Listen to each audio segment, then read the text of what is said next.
Rock the Yahweh, Rock the Yahweh Shai, Rock the Yahweh, Rock the Yahweh Shai, Rock the Yahweh, Rock the Yahweh Shai. Double honors to the apostles of Great Millstone, and all you brothers that be pushing this truth in sincerity throughout the four corners of the earth. So this is going to be the fourth installment of my The Hope series, and over the last couple of days we've looked at the different things that here at Great Millstone we hope for, which is our faith, which is part of our faith.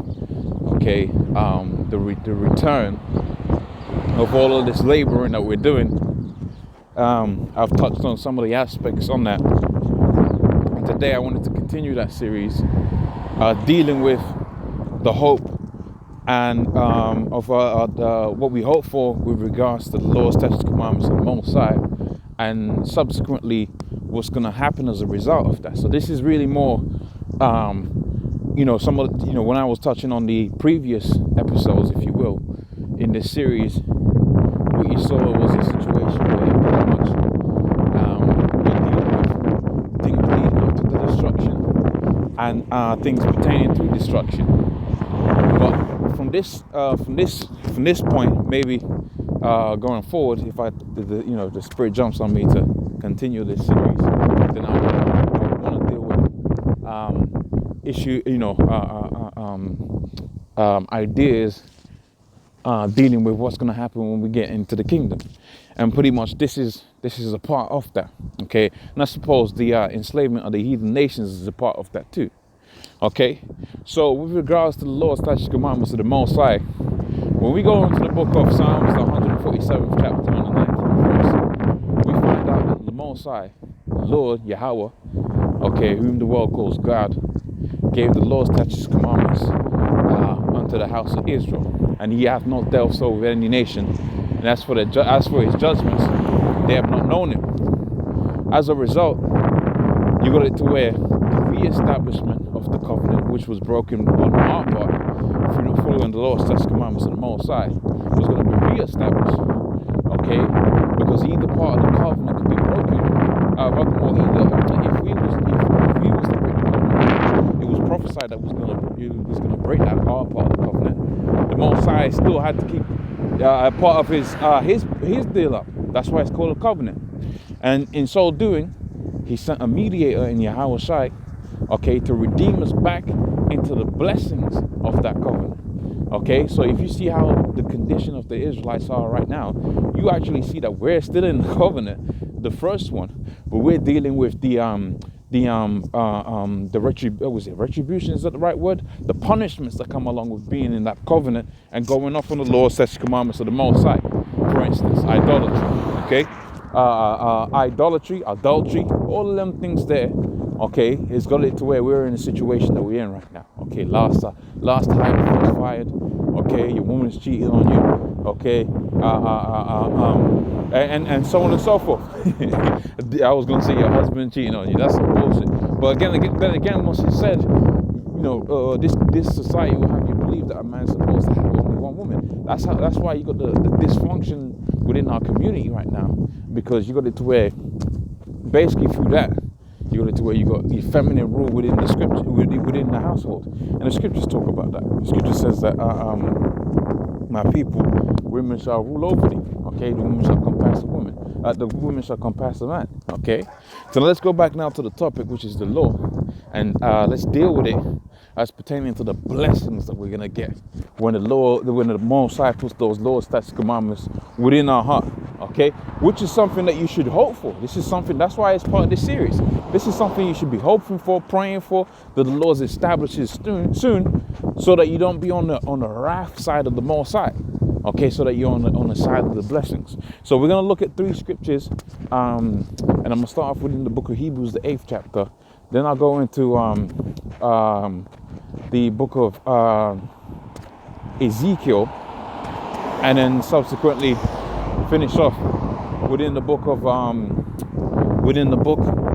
Deuteronomy, the 28th chapter. Okay, and then I'll just take some snippets out of that. So the Hebrews 8:8 says, "For finally, saith, behold, the days come, saith the Lord, when I will make a new covenant with the house of Israel and with the house of Judah. Remember, notice it doesn't say anything about any other nations, because as we see in the book of Psalms, the 179th chapter, Psalms 147th chapter, and the 19th verse, he hath not dealt so with any nation, and as for his judgments, they have not known them. Now, does that mean to say they can't sin? Well, look, you're doing wickedness, the Most High is going to judge you for it. Okay, look what happened to Sodom and Gomorrah. But did Sodom and Gomorrah, I suppose Sodom and Gomorrah is not such a good example, but all of these other empires, the Assyrians, all of them, they was destroyed for what? For their wickedness. So the Most High is still justified in saying they're destroyed for their wickedness. Okay, but who can sin as it pertains to the laws, statutes, commandments of the Most High, and rathermore as it pertains to the covenant? That's it. I think that's the best way to put it. Okay, sinning as it pertains to the covenant is only for the Israelites. Sinning, hey man, the wages of sin is death. So if you going off, the Most High is going to judge you for it. Hopefully that clarifies that. Okay, so not according to the covenant I made with their fathers in the days when I took them, but by the hand to lead them out of the land of Egypt. They continued not in this. And you read the book of Jeremiah, you see how rough the Most High was against us, man. The Most High was mad. Okay, he said, you're not my people anymore, man. And that's the situation we're living in right now. But the Lord sent a mediator in Yahushua to redeem us back. And the ultimate thing with that is going to be the Lord's statutes, commandments that he's going to imprint on us. And it's going to say that here. All right, for this is the covenant that I will make with the house of Israel after those days, saith the Lord. I will put my laws into their hearts, into their minds, and they will write them in their hearts, and they will be to me a people, and I shall be to them a power. Okay, so he's gonna make us right. Okay, so do we want to go to the book of Ezekiel? I suppose the book of Ezekiel. Let's go to the book of Ezekiel. Okay, because the book of Ezekiel, this is really a quote. It's right here in the book of Hebrews, going to show you that all of these things are, I won't even say quote, it was a reiteration. Okay, these scriptures are repetitious, and rightfully so, because Jake is hard-headed. Okay, so I think I want to be in Ezekiel, is it Ezekiel 36? Let's go to that, see what it says. Right, okay, so Ezekiel 36, it says, Son of man, prophecy unto the mountains. That's dealing with the different sects, governments, and rules within Israel. Okay, and say unto ye mountains, hear the word of Yahweh Shem Yahshai. Thus saith the Most High, because an enemy has said, aha, even the ancient high places are in our possession. That's why you got it to where the Amalekites up in that land right now, man, defiling it. Okay, therefore prophesy and say, thus saith the Lord, because they have made you desolate and swallowed you up on every side, that ye may be a possession unto the residue of the heathens, and are taken up in the lips of talkers and infamy of the people. Therefore, ye mountains of Israel, okay, Jake, you Negroes, Hispanics, Native Americans, hear the word of the Lord, and thus saith the Lord to the mountains, to the hills, and to the rivers, and to the valleys, and to the cities that are forsaken, and become a prey to the residue of the heathen that are round about. Therefore, thus saith Yahweh, surely in the fire of my jealousy have I spoken against the residue of the heathen, and against Idumea. It's interesting it says that, okay? Which have appointed my land into their possession. They've appointed all the earth's land unto their own possession, so that they can get money, they can get gain, right? And all of their heart with their despiteful minds to cast it for a prey. Prophecy therefore concerning the land of Israel, right, unto the hills and unto the rivers and unto the valleys. Thus saith behold, I have spoken in my fury, because you have borne the shame of the heathen. Okay, let's skip down a little bit. Okay, because that's just the premise. Okay, so 10. So this is part of the hope too. Okay, I'll multiply men upon you, and all the houses of Israel, even all of it, and the city shall be inhabited, and the way shall be built up. Because that land's going to be destroyed and cleansed by way of nuclear fire. Probably coming from them Iranians, definitely coming from the Russians. And the Most High said he's going to build up those wastelands. Okay, and it's going to be inhabited. Okay. And I'll cause men to walk upon you, and my people Israel, and they shall possess thee, right? And thou shalt be their inheritance, and I shall no more from henceforth bereave them of men. Okay, so let's carry on. Just wanted to hit a few pointers in there because this is all part of the same thing. Let's go to the 19th verse, okay?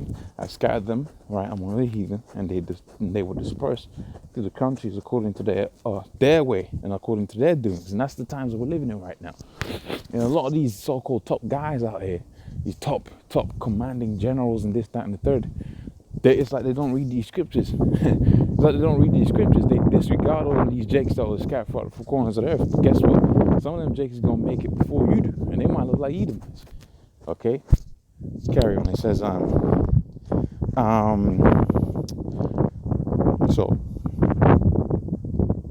like this verse. This is the 22nd verse. And therefore say unto the house of Israel. And I suppose this is an important one for this topic too. Therefore say unto the house of Israel. This is us now. All right. Thus saith the Lord Yahweh, I do this not for your sakes, O house of Israel, but for my holy name's sake, which ye have profaned amongst the heathens. Because we're dealing with the laws being imprinted within our minds, right? Okay. This is not a thing of, and this is beautiful. This scripture is beautiful for this topic because it makes it clear that you're not going to make it on an account of how righteous you was. The scripture says that he's going to have mercy on you for his own holy name's sake.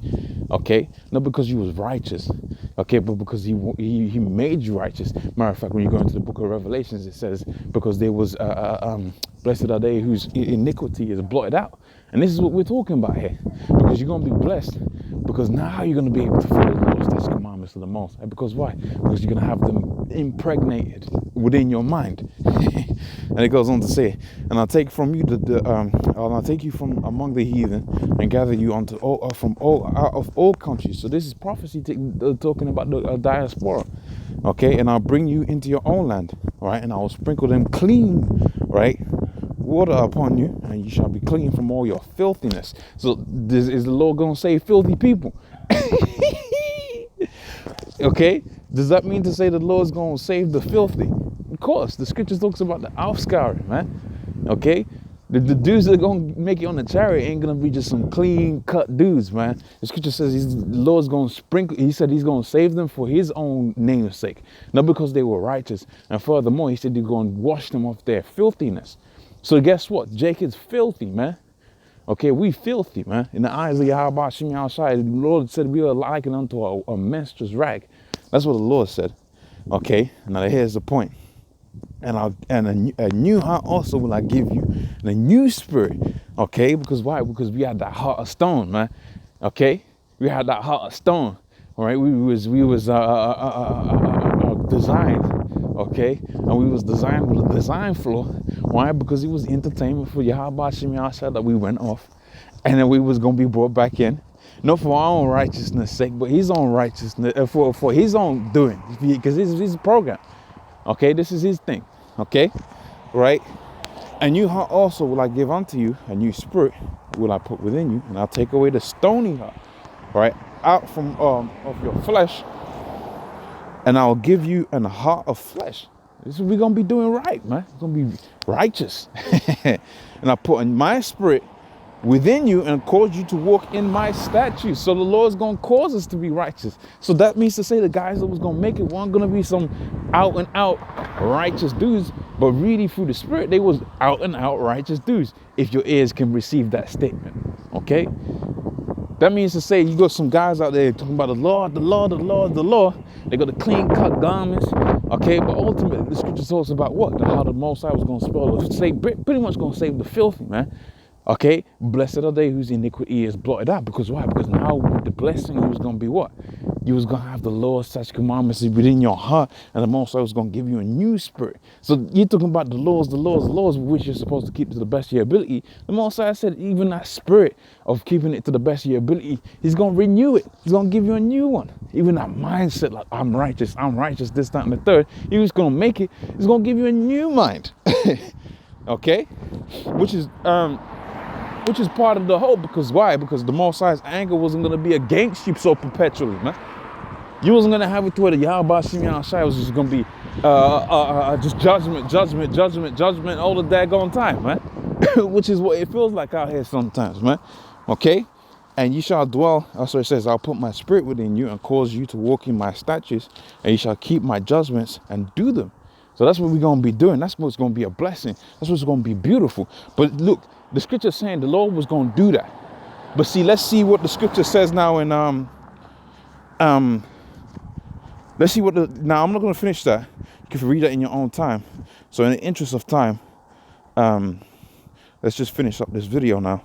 Okay, with what the repercussions of the Lord doing that are. Okay, this is the book of Deuteronomy, the 28th chapter, and the first verse says, "It shall come to pass, if thou shalt hearken diligently unto the Lord," okay, which when we had the stony heart we didn't do, but he's going to give us a heart of flesh, and he's going to cause us to walk in his statutes. So we're just going to be perpetually, we're just going to be walking blessed, man.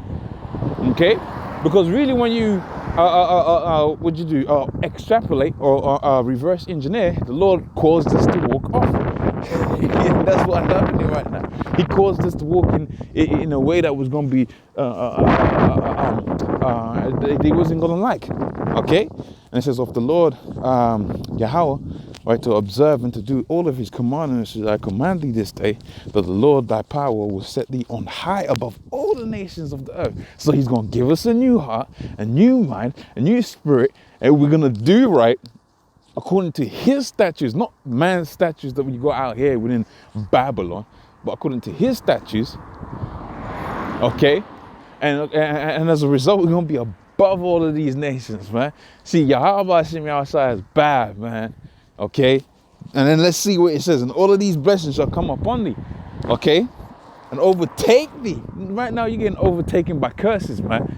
You get overtaken by goddamn curses, man. You fix one problem, the next problem comes up, and then you find out the problem that you fixed 2 minutes ago, you didn't fix it. You just prolonged the you just put it back in the background somewhere, man. The shit done popped up. Like when you go onto the dodgy websites and the pop-ups are just coming up all over the place, and you think you close one pop-up and then the next one comes up. Well, this is like how this life is like, and that's a beautiful analogy. Okay, I gotta use that more often. Okay, you go on them betting websites and then pop-ups start coming up. You're trying to close one and the next one pops up. that's how our blessings are gonna be, but that's how the curses are like right now, man. And it says, all of these blessings shall come upon thee and overtake thee. All right, and if thou art hearken, and the Lord's gonna make us hearken. He's gonna make us do his will. Okay? Now hearken unto the voice of your Lord Yahweh. Right, blessed shall thou be in the city, and blessed shall I be in the field. Okay, so you're a businessman, you're a merchant, blessed in the city. Okay, if you're out there in the field working, grafting, blessed you're gonna be. Okay, blessed is the fruit of thy body, so your seed, your children, blessed. Okay, the fruit of thy ground, Okay, so you're gonna plant vineyards, and you ain't gonna have to worry about some goddamn locusts coming and just and when you really see how locusts is one of the like, that's a great plague, man. Okay, locusts is a great plague.